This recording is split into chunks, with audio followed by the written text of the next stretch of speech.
ஆடிப்பெருக்கு நமக்கு பல மடங்கு ஐஸ்வர்யத்தையும் புண்ணியத்தையும் தரக்கூடிய ஒரு சிறப்பான நாளாகும்.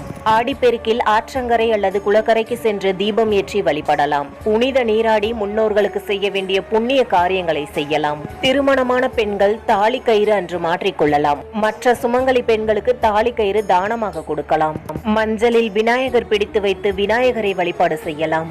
நீர்நிலைகளின் கரைகளில் விளக்கேற்றி மகாலட்சுமி பூஜை செய்யலாம். பசுமாடுகளுக்கு பூஜை செய்து அவற்றிற்கு தேவையான பொருட்களை வாங்கி கொடுக்கலாம். ஆடிப்பெருக்கு அன்று வீட்டில் தினசரி சமையலுக்கு பயன்படுத்தும் பொருட்கள் குறையாமல் இருக்கும்படி வாங்கி நிரப்பி வைக்க வேண்டும். ஆடிப்பெருக்கு அன்று நகை வாங்க முடியாதவர்கள் அன்று வீட்டில் செல்வம் பெருக்க கல்லு உப்பும் மஞ்சளும் சிறிதளவு வாங்கி வைக்கலாம். அன்று குபேரருக்கு நாணயங்கள் வைத்து அர்ச்சனை செய்து குபேர பூஜை செய்வது மிகவும் சிறப்பானது. சூரியன் புதன் சேர்க்கை நடைபெறும் நாளே ஆடிப்பெருக்கு என்பதால் நவதானியங்கள் வாங்கி வீட்டில் வைத்து வழிபடலாம். நவதானியங்களை மண்ணில் விதைக்கவும் செய்யலாம்.